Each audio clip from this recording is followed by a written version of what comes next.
अस्सलाम वालेकुम guys, welcome back to Votech sports. तो आज हम लोग बात करेंगे जो हिस्ट्री क्रिकेटिंग हिस्ट्री का और शायद सारे स्पोर्ट्स इवेंट का सबसे बड़ा मैच था इंडिया वर्सेस पाकिस्तान का। तो वो इंडिया ने बड़ा कम्प्रीहेंसिवली जीत ली है। इंडिया ने टॉस जीत के पाकिस्तान को पहले बैटिंग करवाई और पाकिस्तान ने 191 पे ऑल आउट हो चुकी पाकिस्तानी टीम। और जो इस टारगेट को इंडिया ने 30.3 ओवर्स में बड़ा कम्प्रीहेंसिवली चेज कर लिया और जीत अपने नाम की। बात करेंगे आज की पाकिस्तान की परफॉर्मेंस के बारे में, इंडिया की परफॉर्मेंस के बारे में कि क्या पॉजिटिव था, क्या नेगेटिव था, इस सब के बारे में बात करेंगे। लेकिन सबसे पहले बात करूंगा मैं क्राउड के बारे में। ठीक है, जो हमारे अ, एक इंडियन एक्स क्रिकेटर हैं जिनको ग्रेस से बड़ा लगाव है, जो ट्वीट करते रहते हैं ग्रेस ग्रेस। तो आज इंडियन क्राउड ने अहमदाबाद के स्टेडियम में दिखा दिया है कि बिल्कुल भी इनके अंदर ग्रेस नहीं है। जितनी इज्जत इन लोगों ने हैदराबाद से कमाई थी ना, तो वो सारी आज टॉस से लेके एंड तक इन्होंने वो सारी गवा दी। बिल्कुल ग्रेसलेस ग्रेसलेस पथेटिक क्राउड था, अनएजुकेटेड क्राउड था। ठीक है, वो clearly as a nation, Pakistan as a nation को गालियां देते हुए नजर आए, जिसके एविडेंस वीडियो में भी है। मैं यहाँ अपलोड नहीं कर सकता, लेकिन आप ट्विटर, फेसबुक वगैरह हर जगह आप ढूंढ सकते हैं। और बीसीसीआई ने वैसे भी पाकिस्तान टीम को एक किस्म का आइसोलेट ही किया था, पाकिस्तानी फैंस को वीजे तक नहीं दिए उधर। मुझे सिर्फ यकीन करें, दो पाकिस्तानी फैन नजर आए, वो भी शायद पाकिस्तानी पासपोर्ट होल्डर नहीं होंगे, तो उनको वीजा मिल गया, जिसकी वजह से उन्होंने प्रेजेंस दिखाई अपनी। एक सिर्फ पाकिस्तान का झंडा था। तो इससे पाकिस्तान की परफॉर्मेंस छुपती नहीं है, मैं उस पर भी बात करूंगा। लेकिन सबसे इस पे बात करना ज्यादा जरूरी है, क्योंकि जो हमारे वो पड़ोसी इरफान पठान साहब हैं, जो बड़ा ग्रेस करते हैं, बड़ा ये करते हैं कि हम बहुत वेलकमिंग नेशन है। तो जितना घटिया, सॉरी मैं कुछ वर्ड ज्यादा बोल दूंगा, मेरे दोस्त भी हैं, शायद उनको बुरा लगे, लेकिन मैं उनको पहले माजरत कर देता हूँ। वो भी मेरे से एग्री करते हैं, उनके भी मैंने स्टेटस देखे हैं, वो खुद डिसअपॉइंट है। जितना गंदा क्राउड मैंने शायद आज तक अपनी क्रिकेटिंग जो हिस्ट्री है, जब से मैं क्रिकेट देख रहा हूँ, इतना गंदा और इतना बाइस क्राउड मैंने आज तक अपनी पूरी लाइफ में नहीं देखा। तो इस पे आगे चल के बात करेंगे। सबसे पहले बात करते हैं आज के मैच में, मैच के ऊपर। तो पाकिस्तान को टॉस जीतकर रोहित शर्मा ने बैटिंग करवाई थी, जिसपे अब्दुल्ला शफीक और इमाम ने आज ओपनिंग की थी। जो स्टार्ट उन्होंने बहुत अच्छा लिया था। अब्दुल्ला शफीक ने बहुत अच्छी कुछ शॉट्स खेली, इमाम ने भी कुछ अच्छी शॉट्स खेली, लेकिन वो दोनों स्टार्ट को कंटिन्यू नहीं कर सके और सेट होके आउट हो गए। जो सेट होके आउट होना नहीं चाहिए, कम से कम आपको, आप ओपनिंग प्लेयर हो, आपको 100+ का स्टार्ट देना चाहिए था इस पिच पे। मुझे अब्दुल्ला शफीक से कोई गिला नहीं है, अब्दुल्ला शफीक नए हैं, वैसे भी उनका तीसरा चौथा ओडीआई मैच है। लेकिन इमामुल हक कब तक यार ऐसे विदाउट एनी परफॉर्मेंस वो खेलते रहेंगे? तो मैनेजमेंट को भी थोड़ा ध्यान देना पड़ेगा। बाबर आजम को सारे पॉइंट आउट करते हैं, उसकी भी गलती है, लेकिन जो हमारे कोच हैं और जो डायरेक्टर साहब हैं, ऑनलाइन डायरेक्टर साहब जो हैं, वर्चुअल डायरेक्टर जो हमारे हैं, उनको थोड़ा सोचना पड़ेगा कि भाई आप भी किसी टीम में हो ना, आप भी कोई पेमेंट ले रहे हो, कोई पैसे ले रहे हो, आप फीस भी ले ला, तो पाकिस्तानी टीम की कोचिंग या टीम डायरेक्टर बन के आप बैठे नहीं हुए। आप प्रॉपर एक फीस ले रहे हो, और हमारे इंजमामुल हक साहब भी प्रॉपर, वो माशाल्लाह बहुत अच्छी फीस ले रहे हैं। तो इनको भी कुछ सोचना पड़ेगा यार। और शादाब खान पे, उस पे मैं बाद में आऊंगा। इस पे बैटिंग पे पहले बात करते हैं कि फिर बाबर और रिजवान है, उन्होंने काफी स्टेबिलिटी प्रोवाइड की टीम को। बहुत अच्छा खेले बाबर, अच्छा खेला आज। बाबर ने 50 स्कोर की। अंडर प्रेशर थे पिछले मैचेस में, उनसे परफॉर्म नहीं हुआ था, तो उन्होंने एक स्टेबिलिटी प्रोवाइड की। लेकिन हमारी अवाम वो उस चीज से भी खुश नहीं थी, वो कह रहे थे एक्सीलरेट करो, एक्सीलरेट करो। तो वो बस जो भी है वो, लेकिन जैसे ही बाबर आजम आउट हुए, तो फिर हमने कहा कि नहीं भाई, लाइन लगा देते हैं हम। क्योंकि उसके बाद तो जैसे वो एक कहते हैं ना, रेत की दीवार साबित होना, वैसे पाकिस्तानी टीम रेत की दीवार साबित हुई। बैक टू बैक विकेट्स गिरती रही। 152 या 3 पे दो थे, उसके बाद हम 191 पे ऑल आउट हो गए। तो मैं बहुत ज्यादा डिसअपॉइंट हुआ हूँ। यंगस्टर को तो मैं कुछ नहीं कहूंगा, लेकिन इफ्तिखार से काफी मुझे डिसअपॉइंटमेंट हुई है। सऊद शकील यार, वो बहुत बहुत टैलेंटेड प्लेयर है, बहुत टैलेंटेड प्लेयर है, लेकिन उसको आज 17 ओवर थे पीछे, तो उसको 17 या 18 ओवर से उसको थोड़ा-सा स्टेबल होके खेलना चाहिए था। उसको इनिंग को चलाना चाहिए था। एंड के 6-7 ओवर में अगर हम हिटिंग पे जाते तो हमारा जो स्कोर था जब अकबर आउट हुआ तो एक वक़्त पे लग रहा था कि 325 प्लस स्कोर हो सकता है। तो आप उसको लेके चलें, हमने उस दिन भी बात की थी कि ये पिचेज़ ऐसी हैं कि अगर जैसे हमने अगेंस्ट श्रीलंका हमने बैटिंग की है, हम लेके चले हैं, कोई रैश शॉट नहीं खेली हमने और हमने आराम से वो वर्ल्ड रिकॉर्ड चेज़ हमने कर लिया। लेकिन आज का मैं ये कहूँगा कि स्किल से ज़्यादा मैं बात करूँगा मेंटली प्रेशर, हमारे प्लेयर मेंटली प्रेशर में थे, तो कोई भी उस प्रेशर को ऑक्यूपाई नहीं कर सका, उसको ओवरकम नहीं कर सका, सॉरी। तो जिस वजह से ये आज का रिजल्ट आया, मैं बहुत डिसअपॉइंटेड हूँ इस टीम परफॉर्मेंस से। हमें इससे बेहतर करना चाहिए था और हम इससे बेहतर टीम है, हमें इससे बेहतर ही करना चाहिए था। रिजवान ने एक अच्छी इनिंग खेली है और उसके बाद मैं बात करूंगा स्पेशली शदाब और नवाज पे। यार देखो, आप हो टीम के वाइस कैप्टन, ठीक है, आप टीम पे ना बोझ बन चुके हो। मैंने काफी पहले भी कहा था कि देखो, इसके ऊपर प्रेशर डालेंगे तो ये परफॉर्म करेगा। इसका मूड ही नहीं है कोई परफॉर्म करने वाला, ना इससे बॉलिंग होती है ना इससे बैटिंग होती है। ये जोंटी रोड्स भी नहीं है जो फील्डिंग की बुनियाद पे ये पूरी टीम मैचेस खेलता रहेगा। इसको वाइस कैप्टनसी से हटा देना चाहिए। Asia cup, I think Asia cup में ही बात होने लग गई थी शायद कि कैप्टनसी ली जा रही है, ये किया जा रहा है। मैंने तब भी कहा था कि इससे वाइस कैप्टनसी लेके शहीन को या रिजवान को दे दी जाए। इसकी टीम में जगह ही नहीं बन रही। सारे, मुझे पता है, मुझे भी काफी कुछ सुनना पड़ता है कि तुम उसको बाबर को सपोर्ट करते हो। भाई, सारी एक टीम मैनेजमेंट है ना, गली मोहल्ले की टीम नहीं है। आपका एक सिस्टम है, आपका एक बोर्ड है जो रन हो रहा है, आप उसके थ्रू एक टीम आपकी बनी गई है। तो ये एक प्रॉपर सिस्टम है, इसमें सारे सारे सारे कसूरवार हैं, उनको भी तो देखना चाहिए। अब सोन हलवा खा के तो टीमें सिलेक्ट होने से रही और आप वर्चुअल एक टीम डायरेक्टर हो, कोच का मुझे नाम भी नहीं पता, सीधी सी बात है।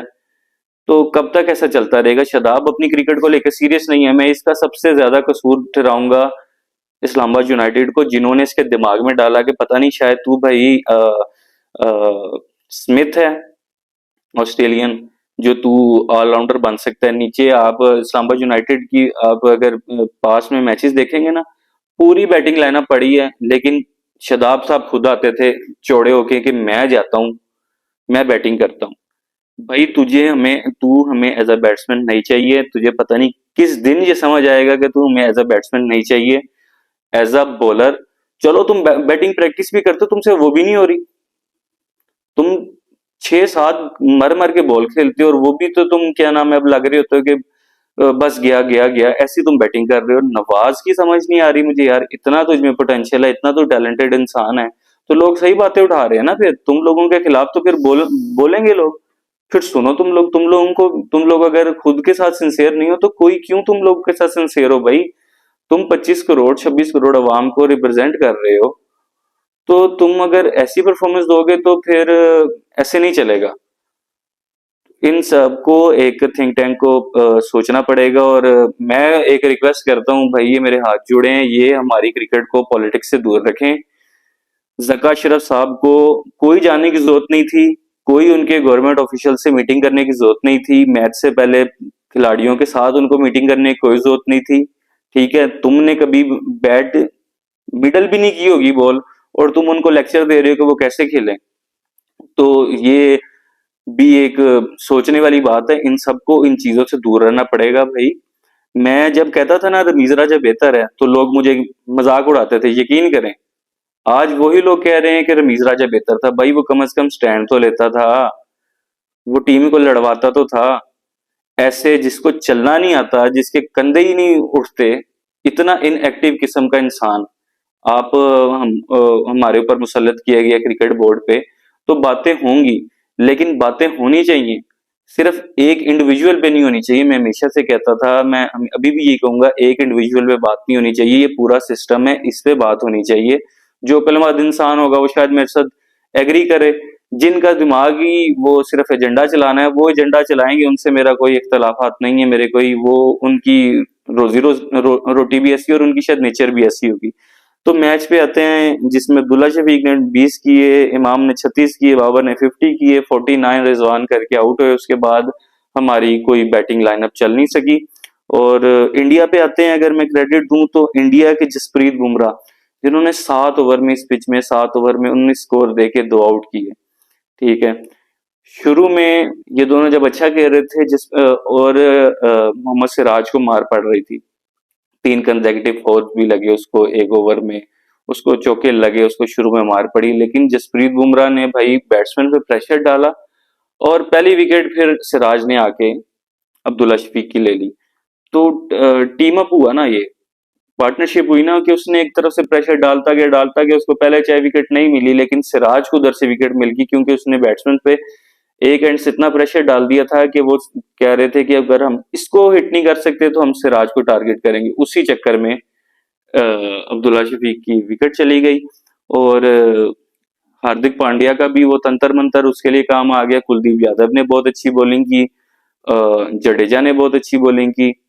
तो ओवरऑल उनकी टीम परफॉर्मेंस थी बहुत अच्छी, बहुत इंप्रेसिव। और इंडिया बहुत अच्छी टीम इस वर्ल्ड कप में लग रही है और हमें भी थोड़ा कुछ सोचना पड़ेगा। और अगर इंडियन बैटिंग की बात करें तो मैंने उस दिन भी कहा था, जैसे रोहित शर्मा ने अफगानियों को मारा है ना, उसका कॉन्फिडेंस स्काई हाई होगा। और आज उसने जिस तरह से इनिंग खेली है, मुझे उस अफगानिस्तान वाली इनिंग से अच्छी आज की रोहित शर्मा की इनिंग लगी है। रोहित शर्मा ने पहली बॉल से इंटेंट दिखाया, पहले उसने स्टार्ट ही 4 से किया। तो रोहित शर्मा की इनिंग बहुत अच्छी है, बहुत अच्छी है। आज की इनिंग अच्छी थी। तो बस यही कह सकते हैं कि ओवरऑल टीम परफॉर्मेंस थी इंडिया की तरफ से। इंडिया की फील्डिंग भी अच्छी रही, इंडिया की बॉलिंग भी अच्छी रही, इंडिया की बैटिंग भी अच्छी रही। 2-3 आउट हुए हैं इंडिया के, विकेट शायद 2-3 गिरी हैं। हाँ, 3 आउट हुए हैं, रोहित शर्मा आउट हुए हैं, कोहली आउट हुए हैं। कोहली का बड़ा सॉफ्ट डिसमिसल था, गिल का बहुत सॉफ्ट डिसमिसल था। तो लेकिन इन दी एंड वो 30.3 ओवर्स में उन्होंने 7 विकेटों से ये मैच जीत लिया।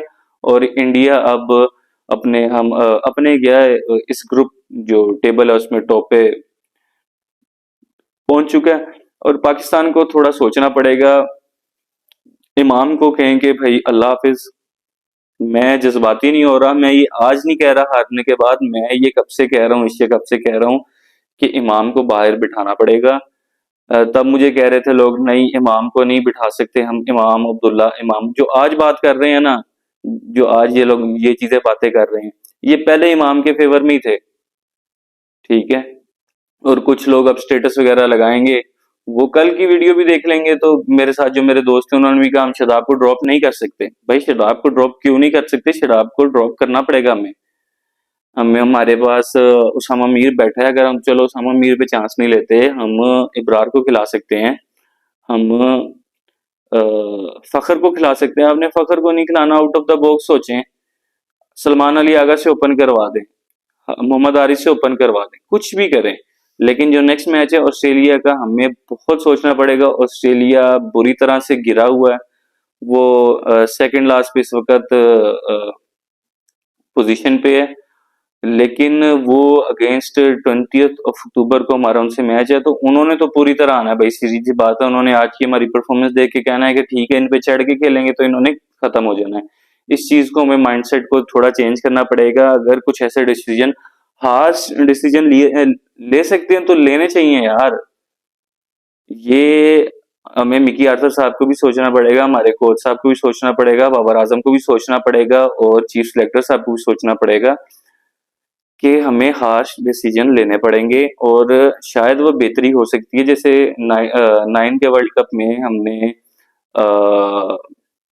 अब्दुल रजाक को स्क्वाड में रखा और हम वो वर्ल्ड कप जीत गए। कोई ऐसा इम्पैक्ट प्लेयर हो सकता है, जैसे अगर हम हारिस से ओपनिंग करवा दें, अगर हारिस पे लोगों को ट्रस्ट नहीं है, सलमान अली आगा से ओपनिंग करवा दें, शुरू में स्पिन नहीं लगती, फास्ट बॉलर होते हैं, ये फ्लैट ट्रैक्स हैं, वो अपनी इनिंग खेले, वो थोड़ा कॉन्फिडेंस हासिल करे।